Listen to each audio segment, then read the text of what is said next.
hi everyone. It's great to be here in Gornja Radgona today. I actually went to Lendava this morning. I was thinking that the presentation was supposed to be there because it was there 2 years ago. Then I found nobody there, but fortunately my presentation is running a little bit late, some 2.5 hours, so I had plenty of time to get here on time. So the title of the presentation is Importance of Hemp Innovation in Global Green Economy. I will be talking a little bit, well, a lot more about innovation in general than hemp innovation. But from my experience in innovation in areas like ICT, creative industries, eco-design, and some other sectors, we can be pretty certain that if you are an action figure in hemp innovation, you will run into basically the same set of rules, tools, and even fools for that matter, in hemp innovation as well as other sectors. So therefore, for my introduction, if you take a look at the program, you probably won't find my name there because my general manager was supposed to be here speaking today. And when we talk about hemp or marijuana, you can talk about some personal appearances, you can talk about stereotypes, you can certainly talk about trips of some kind, you can talk about milkshakes as well, and you can talk about friends and family. Maybe these 5 things sound a little bit funny, but at the end of my presentation, they hopefully will seem a little bit important. So as far as personal appearance goes, my general manager, who was supposed to be here today, is some 10 years older than me, has gray hair, gray beard, and if we talk about stereotypes, that sounds like a person who has some credibility on this topic. I think you would agree. But he probably would be wearing a well-modern tailored suit, so there goes his credibility. When we talk about trips, then I can talk about maybe my personal experience with hemp. That is 2 trips to Amsterdam. One is a business trip, one is a personal trip. So that much for my knowledge about, weed. Some more experience I gained in milkshakes. However, I do have a colleague that works with me in a 12 square meter office. She is some kind of a nutrition trend freak, something like that. And goes without saying that she brought some hemp protein powder with her to work. I couldn't resist, so I had to taste it. So there goes my experience with hemp protein powder, which is, as I had a chance to hear on Saturday, selling like crazy, if I'm correct. But on the more serious side, when you talk about hemp and marijuana awareness, I had this fortune to have some friends and members of my family become ill with diseases like cancer, with diseases like some autodegenerative diseases. And then you become aware of positive influences of hemp and marijuana, for that matter. So you need to become more involved in the topic. And without further ado, about innovation. So I work in Technology Park Varaždin in Varaždin, Croatia. We are a technology park with some 3.3K of square meters spaces. We are completely full. We have been operating since 2007. 5 people are employed there. We have over 35 companies, mostly ICT companies. But some of the companies are becoming more involved in other areas of technology. Some even deal with recycling. Some even deal with greening building. And similar technology, similar areas where they come across hemp as an important factor. Our founders are public entities, so this is where we operate, and we run an incubation process that is consisted of mentoring within commercializing of innovation of all kinds of sectors, as I mentioned before, mostly ICT, creative industries, eco-design as well. We guide our incubates, and we tend to do a lot of networking through our EU project. We had over 10 EU projects in the last 8 years. said, one of them is in the field of eco-design, which is very important for a life cycle assessment. And as I understand, life cycle assessment is a tool that can very well benefit the hemp innovation sector, because you can regard it as your positive side, positive impact of life cycle assessment in hemp. I have to say here that when we started out as a technology park, we had maybe no idea what we were doing. We were new in this area, so we were new in incubation, we were new in ICT sector. But as we went along, we were becoming more and more involved in creative industries, eco-design, and other sectors as well. Now we are doing some renewable energy, we are doing machinery, so we are involved in those sectors as well. As we are learning as we are going along, so that's why we decided to become involved in the hemp sector as well. So this is another thing that I run. It's an idea accelerator called Google. It's some kind of play of the words according to Google. We run small events for startup wannabes. These are events up to 50 people. We run a conference every year, over 2,050 participants, and we mostly help startups in all sectors. Therefore, we can use our knowledge, and we can use the knowledge of startup founders to share their knowledge with guys like you who are trying to innovate in the hemp innovation sector. Now, as for this introduction, I was listening to all the previous presentations, and I was wondering if my presentation has a good point here. And as I listened to some of the questions that were put here, I think it makes a little bit of sense. So hopefully you will get something going on after you hear the next slides. Hopefully you will be intrigued by some of that. So what we are trying to do next, well, as green innovation goes, there's a lot of green color here. So what we're trying to do is build a new technology park that is going to be 5 times bigger than the existing technology park, and we're going to have 4 more new sectors included. So these are green, renewable energy, and machinery, ICT, and creative industries. As for innovation, the important thing is to distinguish invention and innovation. And we had a chance to hear on Saturday, and often when I participate in events like the one in Saturday, maybe you get a sense that some of you guys, some of the ones that are starting out, don't get the real sense of what the distinction is. So the invention is the first appearance of the idea, product, or process. So it does sound a little bit tricky to invent something, but on the other hand, it might not be the case, because you can invent something new, but it becomes an innovation once it has a market value, once somebody is willing to pay for it, once somebody recognizes the value in it. So you need to solve a problem in a new way that is acceptable to the market. And how you can do that,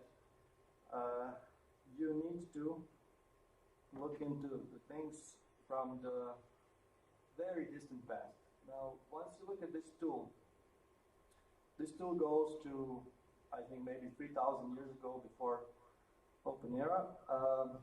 This tool was used to maybe put something maybe in agriculture or something like that. And when you look at this tool, it might remind you of a tool that you use in your everyday life. So maybe if you could take a guess, what does it remind you of when you look at its shape? Mouse? Yes, computer mouse. So looks something like this. This is a very illustrative way to show the important differences between these two inventions, or we can call it innovations. So the important difference is that back in the day, everyone could make this tool by themselves, on their own. And I wonder if there's any of you in the room that can create and make a computer mouse on their own. I don't think that you would find that type of person in the room. So my point goes to, back on Saturday as well, But once you look at the inventions, once you look at the approaches that people take, they do tend to do a lot of things themselves. But nowadays it's pretty much impossible. You need to include other factors, other people, other expertise into what you are trying to do. Another way to illustrate this is by some different perspective, and that is actually by the game. You can play a game that is called Sum to 15. It is a little bit of a funny game. When we have workshops regarding innovation, we tend to give the participants pieces of paper so they can play against each other, so they can find it in a more illustrative way. But it's not that funny, because it was created by a very serious person. It was actually a guy called Herbert Simon. He's a computer scientist, he's a political activist, and he's a Nobel Prize winner in the field of economics. So he had many experiences in many different sectors, in many different fields. And that is what is important, for you to know how to combine different fields these days, different areas of expertise, in order to be able to innovate successfully. So, how does the game go? You have numbers from 1 till 9, and your goal is to have 3 numbers and to take it into sum up to 15. So let's say I'm playing against you. I have to pick one number, and you pick one number. So let's say I pick a number 4, and then you are playing. You can pick the number 5 for whatever reason. So it's my move now. I pick number 6. Now it's your move. So you have to find a perspective. You have to see what my next move is going to be. So you find out that 4 plus 6 is 10, and my next number that I require is 5. So now you come to realization that I'm not really that smart, because I should have taken a different number. Because in the next move I don't have a chance to win. So you take a number, okay, this is to show you how it works. For some reason you take number 8, and now it's my turn. I have to see that 4 plus 6 equals 10, I need the number 5, you have the number 5. But once I look at it from your point of view, so 5 plus 8 is 13, so you need number 2. So I have to take the number 2 in order for you not to win in the next move. And now, it's your turn, so you take a different perspective and you see what I have to play. You see that 4 plus 2 plus 9 equals 15, and then you see 6 plus 2 plus 7 equals 15. So whichever number you take in the next move, I'm actually the winner. Once you look at it from a different perspective, in order to play it better, once you put the numbers this way, so in every row, in every column, and in every diagonal, you can find that all these numbers create the sum up to 15. And I think all of you pretty much can take a guess which game this reminds you of. Yeah.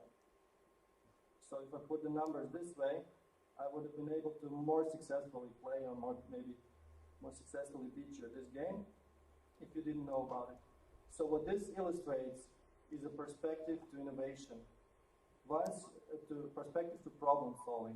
If you have a problem at hand and if you need to solve it somehow, you need to put all the pieces together in maybe a different way that somebody else does it. Whether it comes to computer science, whether it comes to any kind of technology, whether it comes to business model innovation, which is very important, whether it comes to marketing plays, so pretty much important on marketing plays these days. Many of the key players have the same technologies, but they tend to market it differently and bring it to the market differently. So, to come to hemp topic, I took a look at this yesterday, or 2 days ago, top 10 environmental issues that our planet is battling.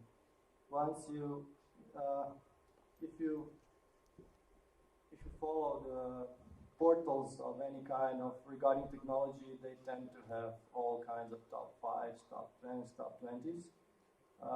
So it's really nice to illustrate it in that way.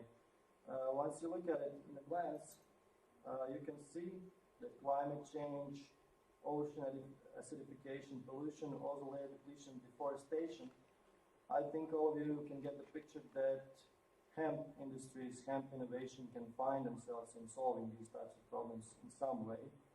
So let's take a look at that. Top 10 hemp uses, mostly from leaf science, but there are some other sources as well. So as you can see, I'm sure you all know better than I do, you can use hemp in food, in oil, plastics, paper, building materials, fuel, housing insulation, bacteria fighting fabric, cars, graphene-like nanomaterial, batteries as well.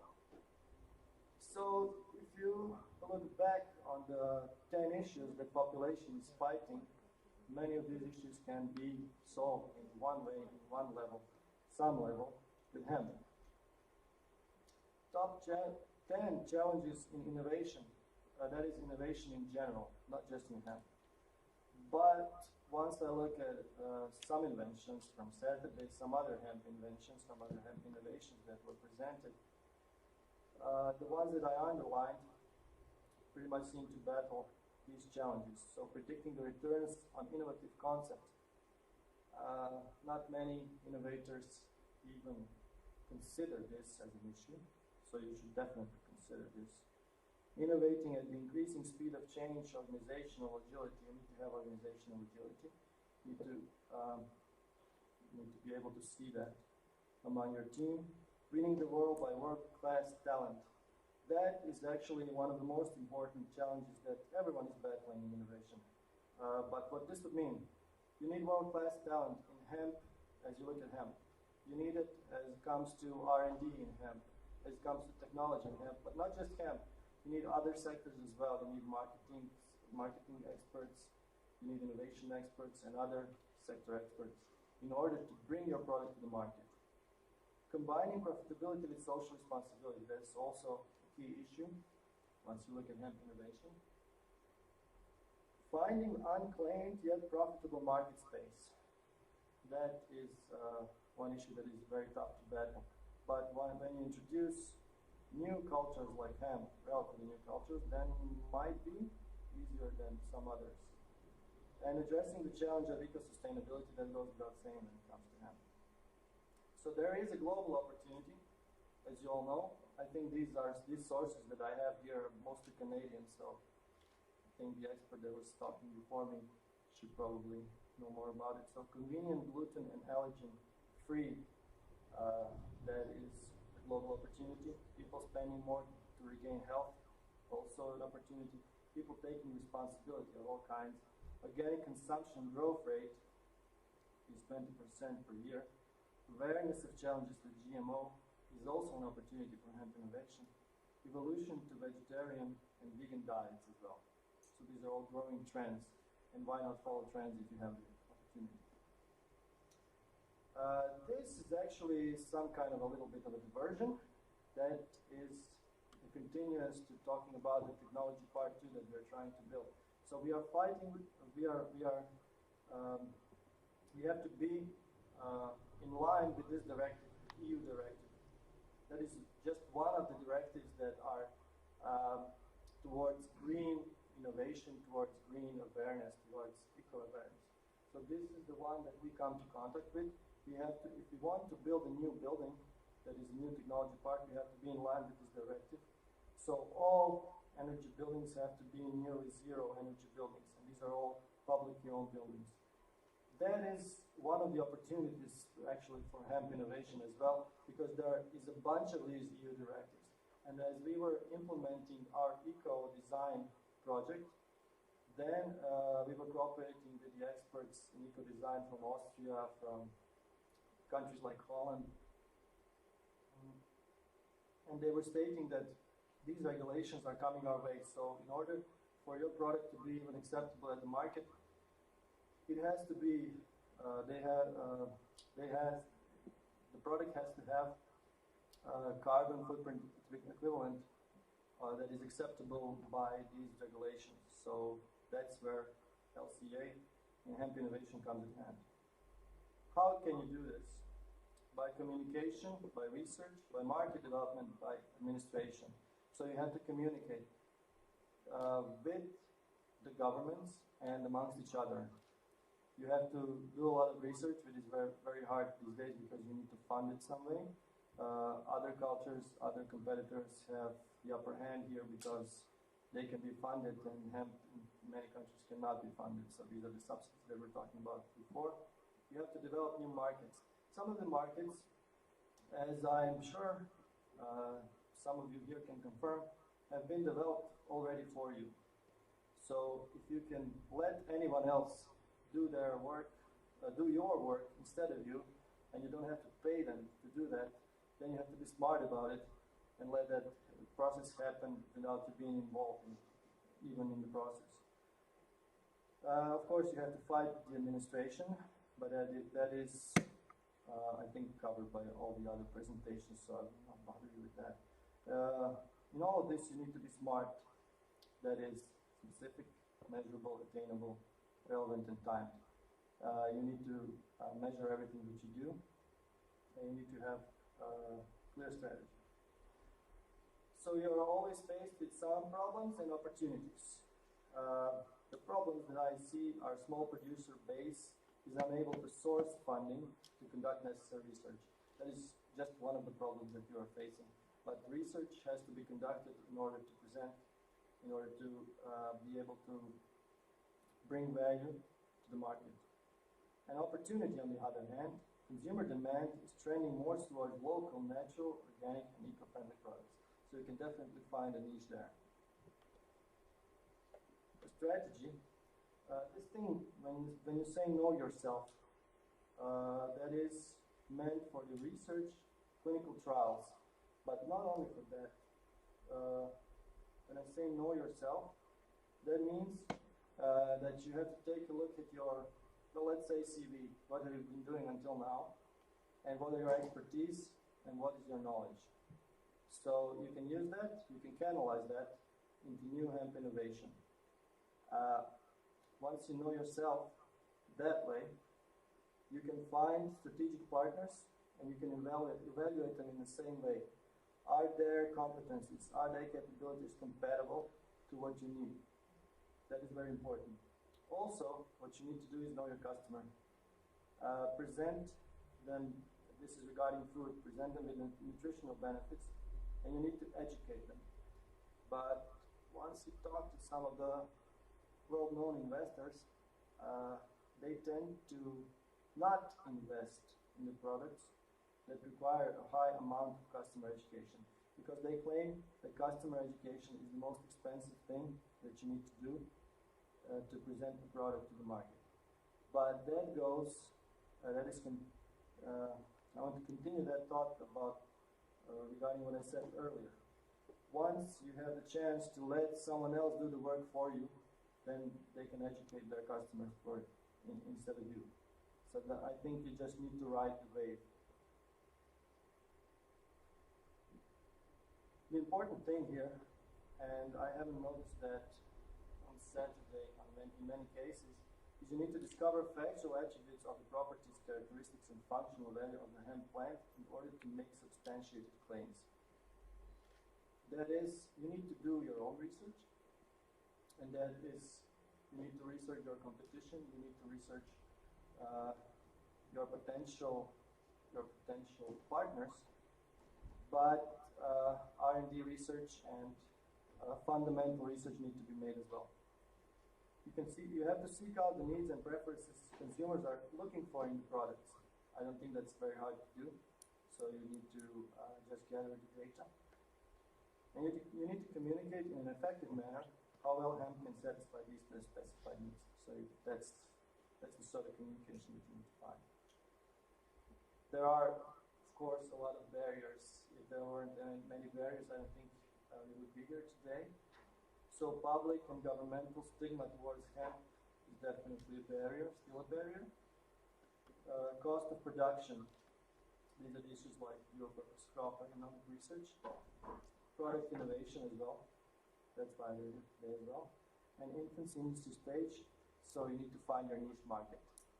But I think many of you would be very happy if you would target the niche market and successfully make it there. So when we talk about innovation today, I think this guy is one of the key players in global innovation. I show this picture because I wanted to illustrate the opportunity to include other key players into this game. Do you know this guy? Yeah, Mr. Musk. Do you know how he made it as a businessman? So he's an inventor of PayPal. Probably most of you use PayPal. So he's an inventor in the world of internet. And he said in the dot-com bubble era, so that was some 15 years ago, that there have been a lot of emerging technology innovations with some of the young guys who made it, who made tons of money, and but more importantly, they made tons of experience, and they are looking for tangible investments. So the products that they created were intangible. They are looking for something tangible, and it's very smart to use the knowledge, the entrepreneurial knowledge they have in other industries. So he was saying that, but he was not only saying that. So he actually put his money where his mouth was. So he invested in companies like Tesla, invested in companies like SpaceX. So when you talk about him, there are only four entities in this world that went to space. These are USA, I think China, I think Russia, and Elon Musk. So these are the four that made it to space. So what you can do is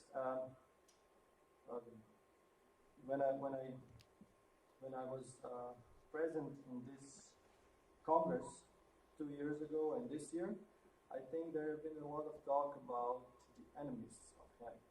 But I think the creativity in it is to identify your so-called enemies and make them your friends. So to illustrate this, I think on Saturday we had a lot of talk about aluminum products in packaging industry.